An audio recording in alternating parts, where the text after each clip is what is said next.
আজ স্বাধীনতা দিবস। সকালবেলা ঘুম থেকে উঠেই যে স্বাধীন ব্যাপারটা বেশ ভালোই লাগে কিন্তু।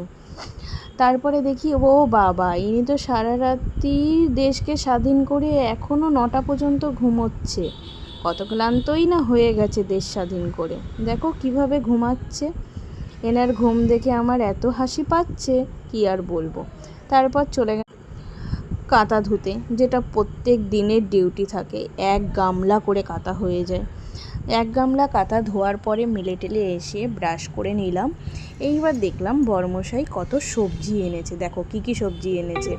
এদিক একটা গোটা চাল কুমড়ো, পটল, ভেন্ডি, কাঁচা লঙ্কা, আর এটা কি বলো তো, এটা হচ্ছে ওল। কে খাও আমার জানা নেই, কিন্তু এই ওলটা খেতে কিন্তু মাছ দিয়ে খেতে খুবই ভালো লাগে। সাথে উচ্ছে, কলমি শাক। শাক খাওয়া কিন্তু খুব ভালো, আর কলমি শাক খুবই ভালো। আর সাথে ছিল 1 টুকরো কুমড়ো, কিন্তু কুমড়ো এনেছে, পুঁই শাক আনেনি। যাই হোক, পরে আবার বলবো পুঁই শাক আনতে। আর ছিল বরবটি। সমস্ত সবজি প্যাকিং করে ফ্রিজে ভরা হয়ে গেছে। আজ আর সময় পেলাম না, প্রচুর কাজ ছিল ভিডিও করার। তো দেখো কি কি রান্না করেছি। পটল ভাজা, উচ্ছে ভাজা, আলু সেদ্ধ সকালে করা হয়েছিল ভাত দিয়ে খাওয়ার জন্য। ভাত তো রয়েছেই, সাথে মসুর ডাল, যেটা আমাদের প্রত্যেক দিনের, যেহেতু আমার শ্বশুরমশাইয়ের ডাল ছাড়া হয় না, সেই কারণে ডাল করতে। আর ছিল সয়াবিন আলুর তরকারি। ব্যাস, আজকের জন্য এইটুখানি।